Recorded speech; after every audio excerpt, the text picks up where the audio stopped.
안녕하세요. 생명의 흐름입니다. 이번 주는 2020년 겨울훈련 메시지 6번입니다. 메시지 6번은 하나님의 목적을 위해 하나님을 얻음으로 하나님에 의해 변화됨입니다. 이번 주 메시지는 정찬수 형제님과 함께 교통하겠습니다. 안녕하세요, 형제님. 안녕하세요. 아멘. 네, 이번 주 메시지는 계속해서 욥기를 다루면서 욥에 대한 하나님의 의도와 또 우리에 대한 하나님의 경륜에 대해서 말하고 있는데요. 이번 주 메시지에 대한 간략한 교통 부탁드리겠습니다. 네.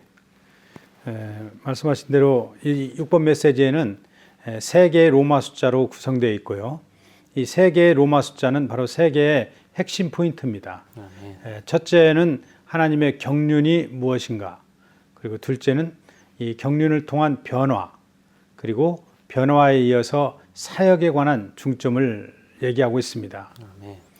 특별히 로마 숫자 1번에서 말한 하나님의 경륜에 관한 것은 바로 이 하나님의 경륜은 그분의 의도죠. 갈망이었고요.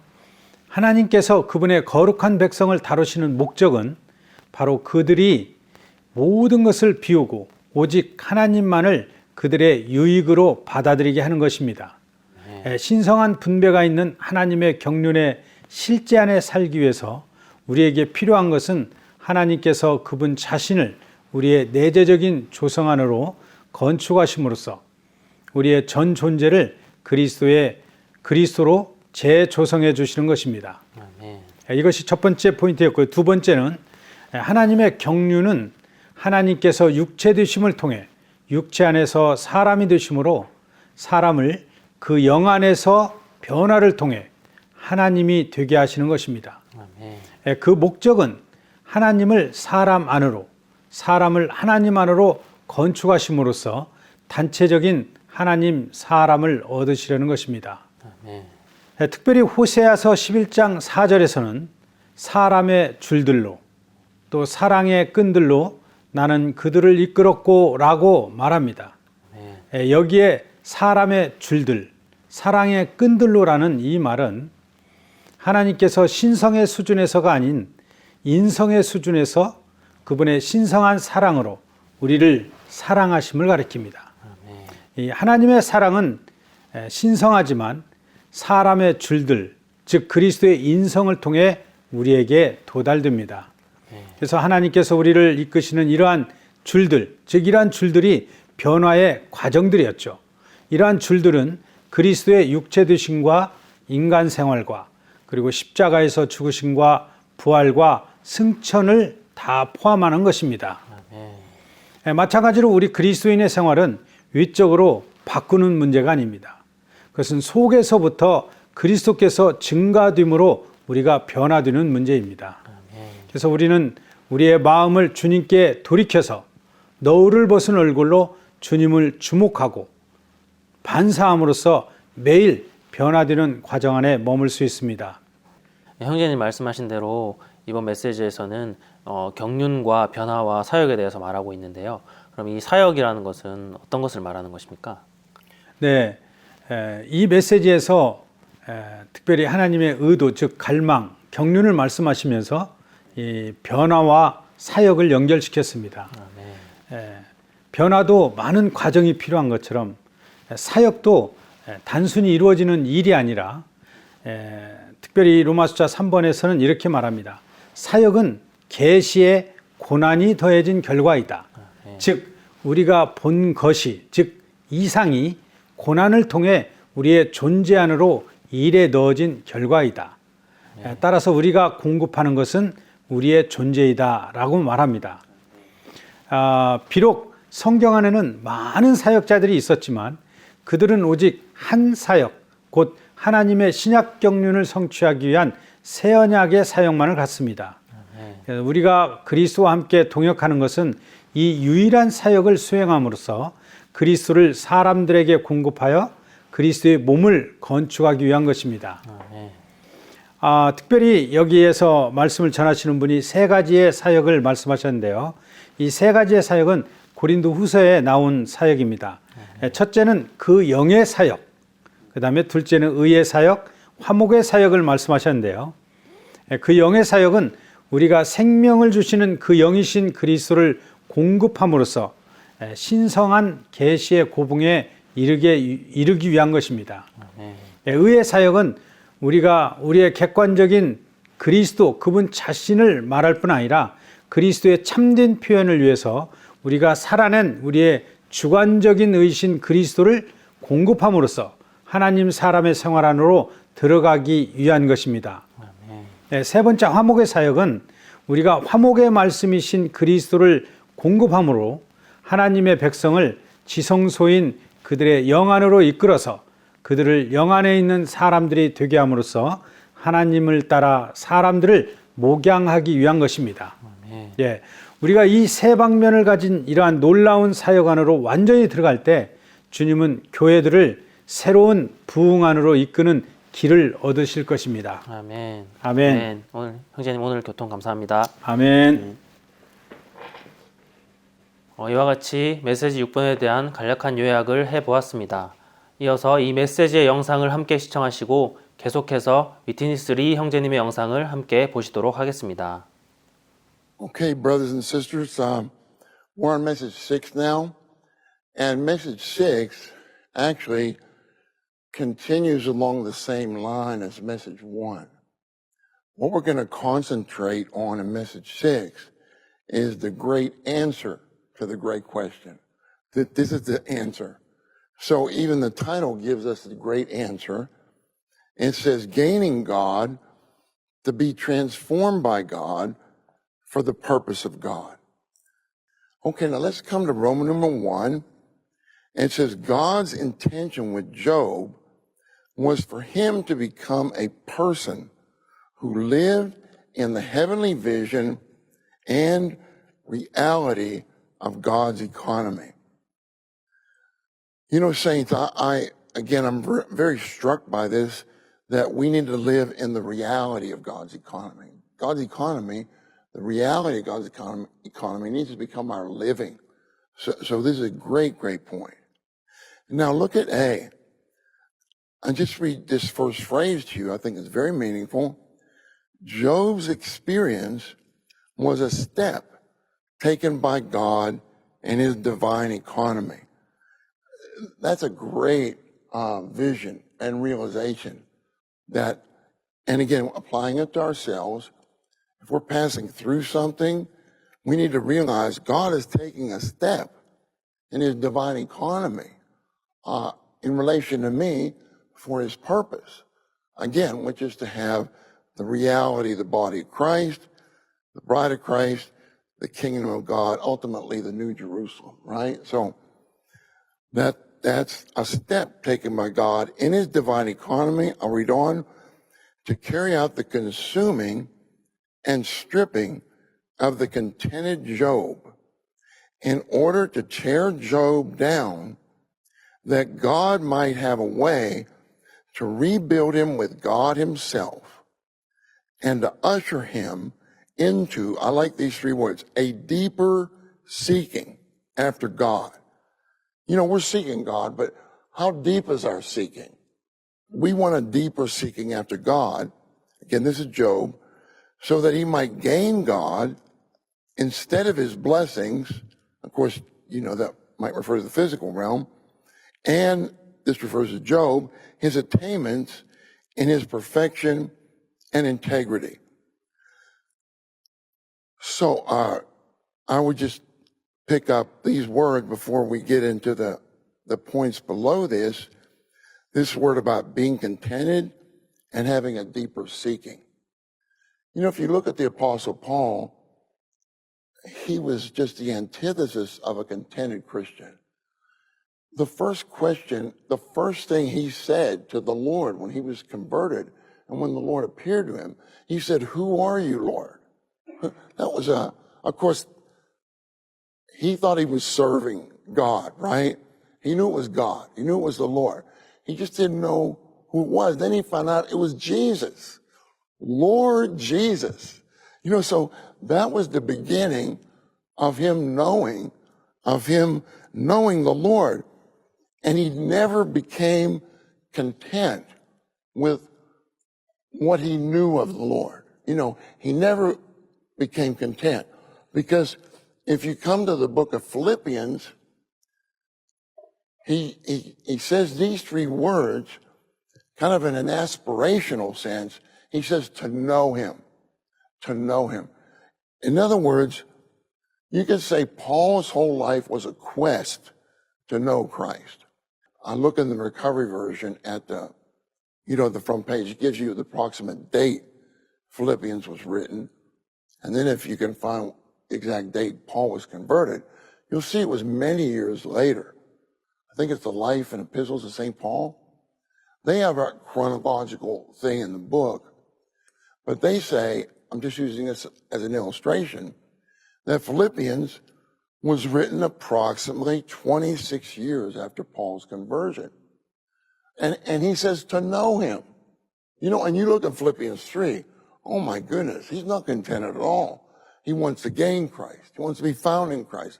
He wants to pursue Christ. He wants to lay hold of Christ. He's not content at all. And like I told you in message 1, there's a major heading in one of the elders training books. It says not becoming contented. And I'm so glad that we had a pattern among us for a number of years, Brother Lee.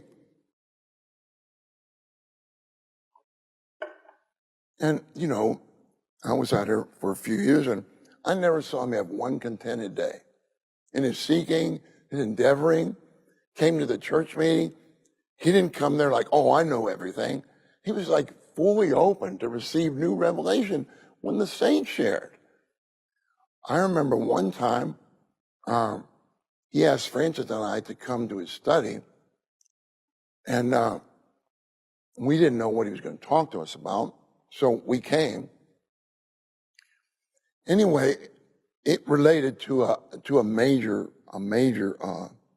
situation that needed to be handled and dealt with. And I still remember, this shows you Brother Lee's spirit. He looked at Francis and I. First thing he says is, what shall we do, brothers? I mean, here's a brother who's been even a Christian for so long, let alone the church life. He's been with Brother Nee all this time. He's confronted so many problems, so many situations. He's passed through so many turmoils. But here he is. What should we do, brothers? In other words, I'm not relying on my past experience. I need to know what the Lord wants to do presently in this situation. But after he asked that question, he said, let's pray, brothers. And that was the way that he handled that situation. Let's pray. So we prayed and prayed day after day and fellowshiped, and real pattern to us. And again, I'd like to focus on these words, deeper seeking after God. I think all of us, each one of us needs, we realize we need to seek God in a deeper way. We shouldn't be satisfied with the amount of God we gained or with the amount of Christ with the measure of Christ that we know. Actually, we do not really know how much we know Christ. The only one who really knows is the Father and Christ. The triune God knows how much we know Christ. So our life will be a quest to know Christ until we meet the Lord. Now, all these verses show us this. Again, you got Philippians 3:10 through 14, where Paul says to know him. Then he said he wanted to attain to the out-resurrection from the dead. And of course, that out-resurrection from the dead, I won't get into the details, a marvelous note on that. As you know, it's a reward. It's Christ as a reward to the overcomers in the next age. So Paul wanted to attain to that. And then he says, listen to this. This totally shows he wasn't contented. Not that I have already obtained or am already perfected. Here he is saying, I haven't obtained. I can't say I've obtained already. I can't say I'm perfected already, but I pursue. That's my life. I pursue. So that I can lay hold of that from which I've been laid hold of by Christ Jesus. And in message 1, We pointed out that Christ laid hold of us so that we might lay hold of him. And that's still going on. And Philippians 3 is very deep, very powerful, because in verse 13, Paul says, I don't account of myself to have laid hold. Now, can you imagine the Philippians reading that?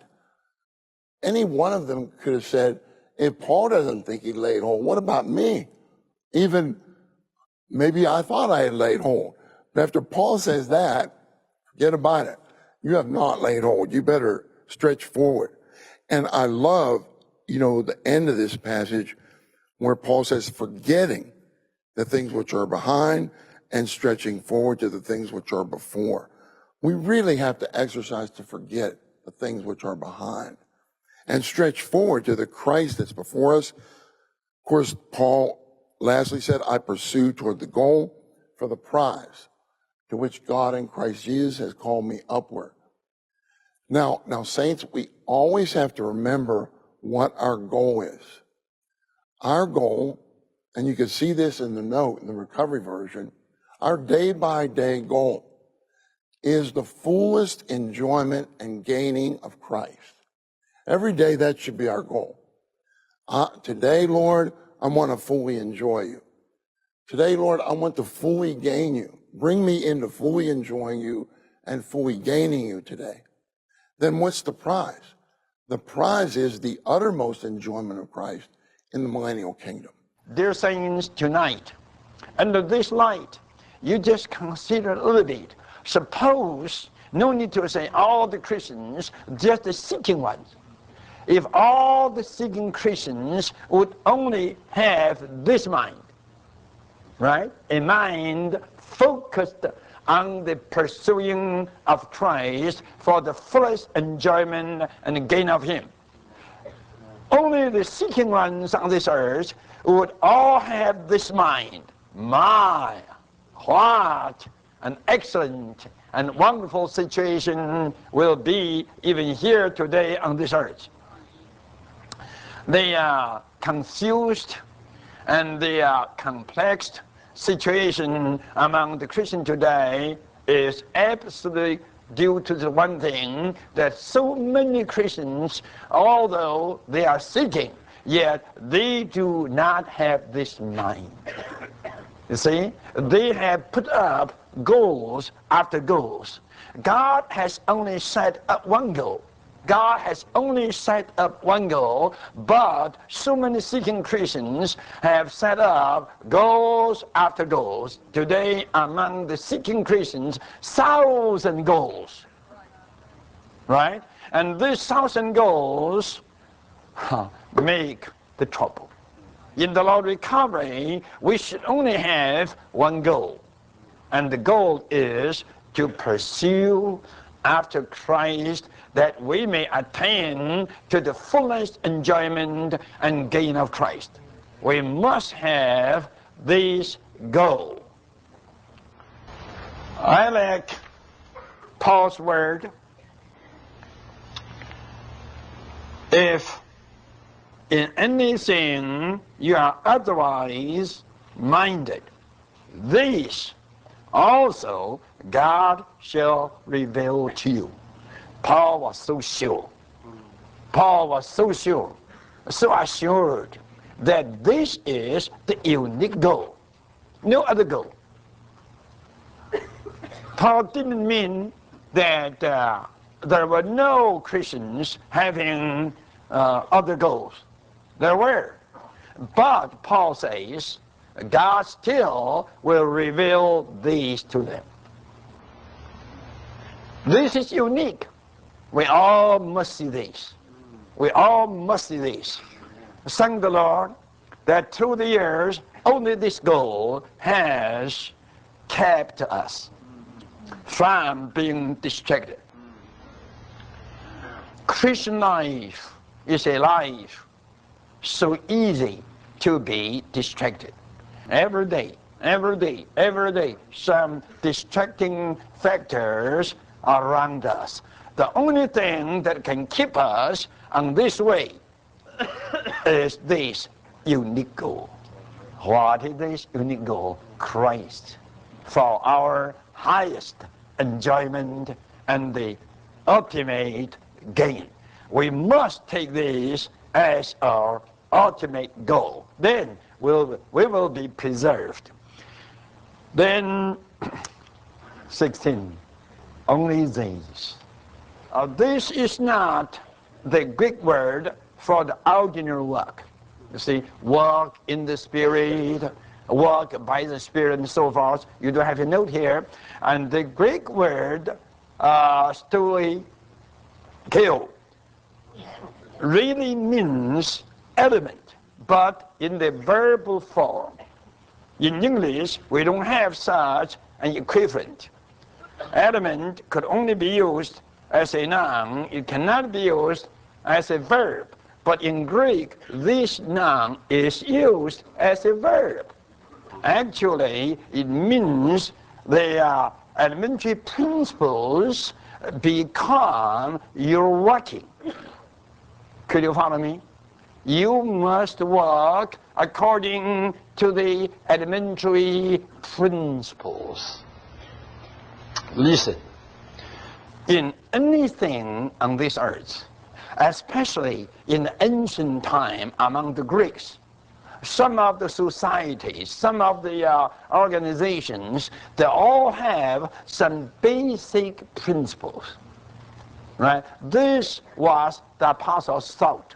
That is, to be a Christian, it is not an ordinary thing. To be a Christian, there are some basic principles, some element there. That is, we Christians in our Christian life do have some basic principles. And the major basic principle is what? Is to pursue after Christ. I tell you, to pursue after Christ must be the major principle that we have to walk according to. Paul actually, in the foregoing verses, indicated this already, because he said, I may gain that for which I have been gained by Christ. I tell you, for which I have been gained by Christ. This sentence or this clause lays here a principle. What is the principle? The principle of our conversion, the principle of our salvation is that we have been gained by Christ that we may gain Him. This is the principle. We have been gained by Christ that we may gain Christ. Christ at our conversion has gained you and me that we may gain Him. This is the principle. And this principle must be basic, must be elementary, and must be governing. You see the point? The basic principle for our Christian life is to pursue after Christ. Christ has gained us, not that we have to gain gifts, not that we have to get healings. Christ has gained us that we may gain Him. Amen. You see, even A.B. Simpson, in one of his best hymns, he says, once was the blessing, now is the Lord. Once was the healing, now the Lord Himself. You see, once was the gift, now the giver. Once was the power, now is the mighty one. You see, even A.B. Simpson saw this. The governing principle of our Christian life is not power, gifts, healing, and so forth, but just Christ Himself. Anyhow, dear saints, we must see the governing basic principle of our Christian life is to gain Christ. Let's all work according to this elementary principle. Well, let me say this, dear saints. I would call your attention to this one thing. From verse 7 through verse 16, every verse has quite a few new expressions, extraordinary terms. Every verse. Let me read to you. You see, if also I may lay hold of that unique, for which I also have been laid hold of by Christ Jesus. Unique. It's all unique. Not ordinary language. In nowhere, in any kind of publication, you could read this kind of expressions. Nowhere. Even in no other book in the Bible. Brothers, I do not yet reckon myself to have laid hold. But one thing, forgetting the things which are behind. How about, in what other book you have such an expression? Have this mind. What mind? The mind which is focused on pursuing Christ. Such a mind, right? A mind taking the enjoyment of Christ and the gaining of Christ as its center, right? This mind, have this mind. Anyhow, the Lord has mercy upon us, right? That we surely may have such a mind. Amen. Such a mind, right? Such a mind to pursue after Christ to the uttermost and to work according to this elementary principle of our Christian life. And this elementary principle is just to pursue Christ to the uttermost, forgetting everything and stressing toward this one thing. That is the goal set up by God.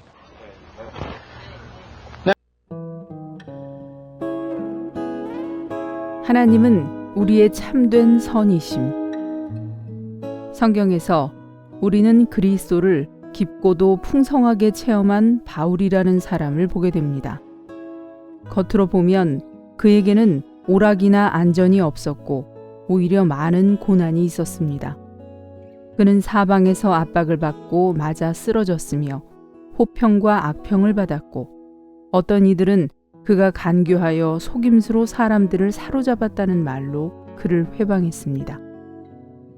고린도 후서 4장 10절은 바울이 항상 그를 죽이는 그리스도의 죽음 아래 있었음을 지적합니다. 그는 언제나 사람들의 박해 아래 있었습니다. 많은 사람이 그를 죽이려고 했습니다. 이 때문에 바울은 자신이 날마다 죽는다고 말했습니다. 어떤 사람들은 자신이 사도 바울도 아니고 그가 겪은 박해 아래 있지도 않기 때문에 이러한 죽임을 체험한 적이 없다고 느낄지 모릅니다. 그러나 우리 모두는 이러한 죽임을 어느 정도 체험하고 있습니다. 예를 들면 주님은 우리가 자신의 의지를 거슬러 어떤 것을 하기를 원하실 수 있습니다. 우리가 자신의 의지를 거슬러 주님을 따를 때 이것이 곧 죽임입니다. 우리가 그리스도인의 생활에서 주님을 누리고 있는지 아니면 고난받고 있는지는 말하기가 어렵습니다. 때로는 우리가 주님을 누리는 낮이 있습니다. 어떤 경우 우리의 영적인 낮은 빛이 전혀 없고 막지 못합니다. 또 어떤 때에는 밤에 고난받고 있는 것 같습니다. 한편으로 우리는 그리스도를 누리고 있고 다른 한편으로는 그리스도의 죽음에 죽이는 것 아래 있습니다. 사도 바울은 십자가의 죽임 아래 있었고 우리 또한 그러합니다. 우리는 바울만큼 고난과 박해를 많이 받지는 않지만 하나님의 주권 안에서 여전히 이 죽임 아래 있습니다. 이것은 하나님의 신성한 안배입니다. 사실상 우리의 환경은 모두 하나님께서 안배하신 것입니다.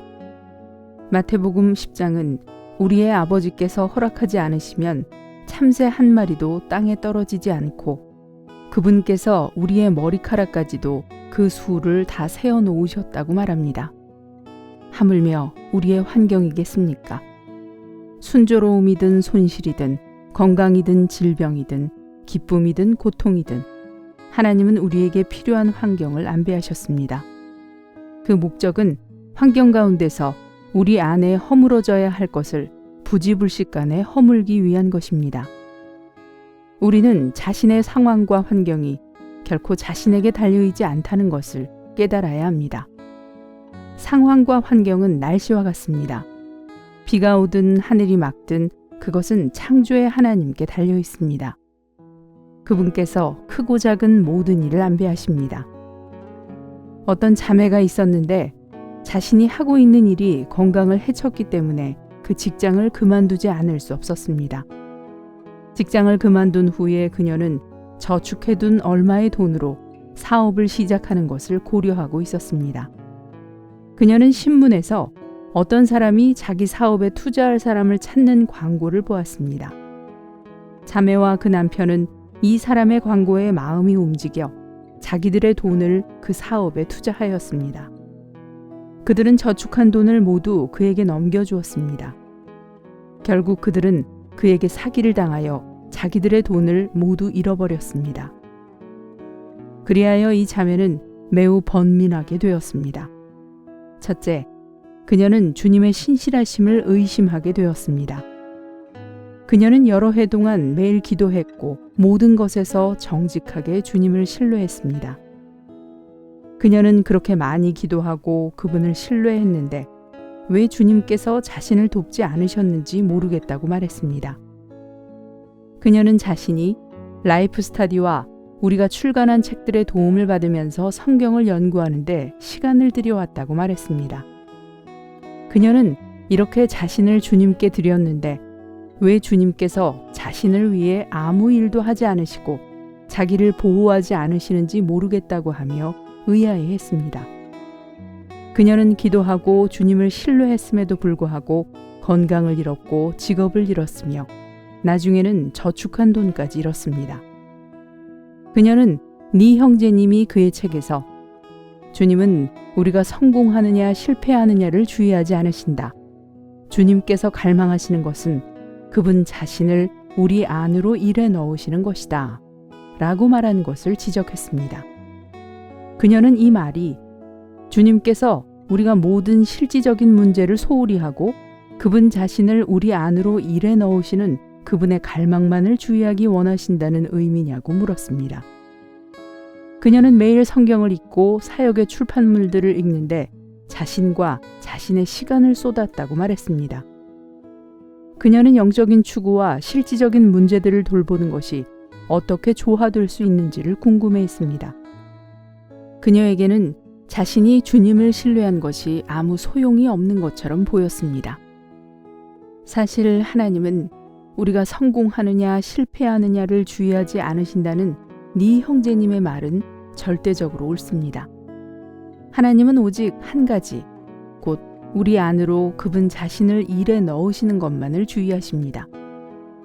하나님은 누군가를 부자나 위대한 교수로 만드시려는 뜻이 전혀 없으십니다.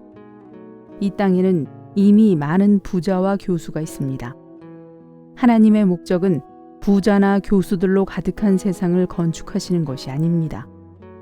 하나님의 목적은 그분의 왕국을 건축하시는 것입니다.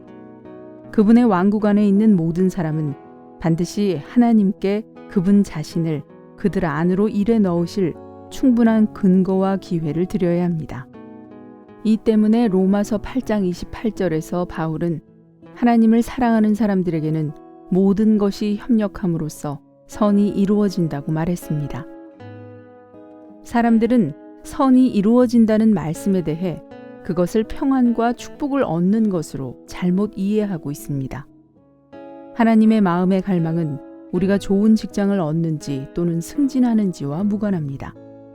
그분은 우리가 많은 돈을 버는지 또는 돈을 잃는지에 관심이 없으십니다. 사실상 주님은 그분의 주권 안에서 우리가 돈을 잃는 것을 허락하실 수도 있습니다. 그러나 돈이 모두 사라진다 해도 하나님은 여전히 거기 계십니다. 대개 하나님은 우리의 관념대로 우리를 위해 어떤 일을 하지 않으실 것입니다. 그럴 때 우리가 보기에 하나님은 신실하지 않으신 것 같습니다. 우리는 밤낮으로 기도하고 주님을 신뢰하지만 결국 우리의 간절한 기도대로 되는 것은 아무것도 없습니다. 우리는 하나님께 불평할지도 모르는데 우리가 불평하는 것이 최상의 기도이자 하나님께서 가장 기뻐하시는 기도일 수 있습니다. 우리가 불평하고 있는 동안 하나님은 기뻐하십니다.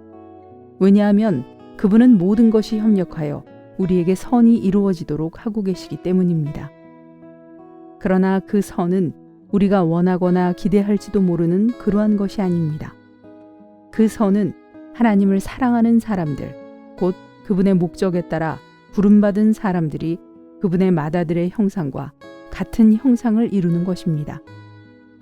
하나님의 맏아들의 형상과 같은 형상을 이루는 것은 내적으로는 맏아들과 똑같은 본성과 성분을 갖고 외적으로는 맏아들과 같은 형상을 갖게 된다는 뜻입니다. 하나님은 그분 자신을 우리에게 주실 뿐 아니라 모든 것을 우리에게 주십니다. 모든 것은 모든 사람과 사물을 가리키며 우리 안에서 그분께서 변화의 일을 이루시는데 협력하도록 하나님께서 밖에서 사용하시는 도구입니다. 하나님은 그분 자신의 성분으로서 우리를 변화시키시고 모든 것을 도구로 삼아 우리를 그분의 형상과 같은 형상으로 만드십니다.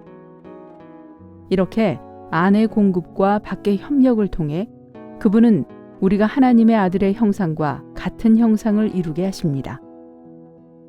예를 들어 자매들이 후식을 만들려면 먼저는 밀가루, 계란, 설탕, 베이킹 파우더, 건포도 등의 재료를 요소와 본질로 함께 섞어 반죽합니다.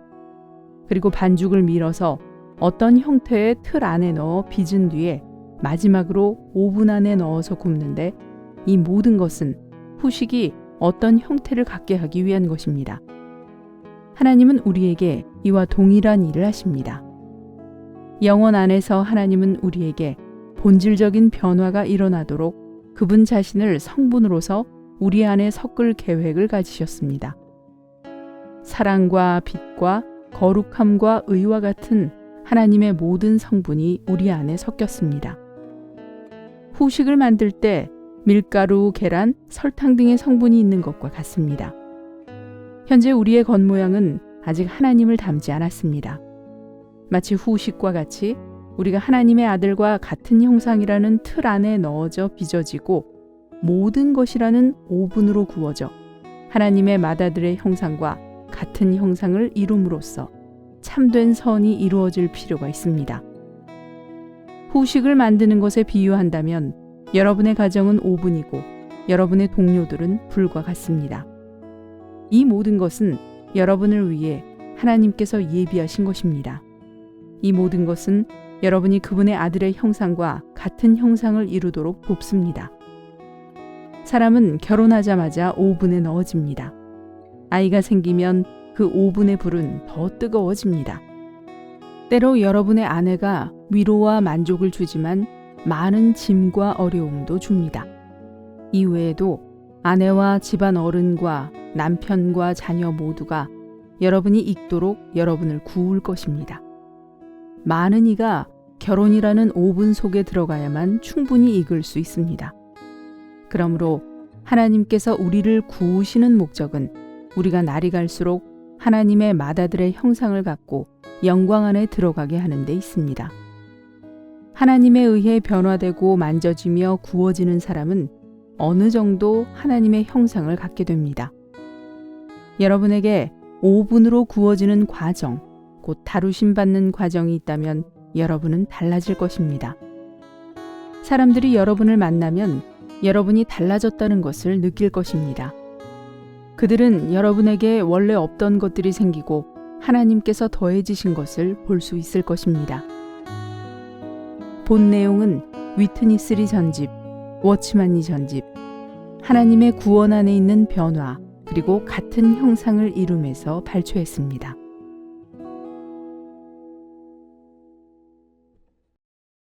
고린도전서 15장 45절은 마지막 아담은 생명 주시는 영이 되셨습니다 라고 말합니다. 이번 한 주간도 매 순간 생활의 각 방면에서 생명 주시는 영의 무한한 공급을 누리며 하나님의 목적을 위해 하나님을 얻음으로 하나님에 의해 변화되는 기간이 되시기를 기도드립니다.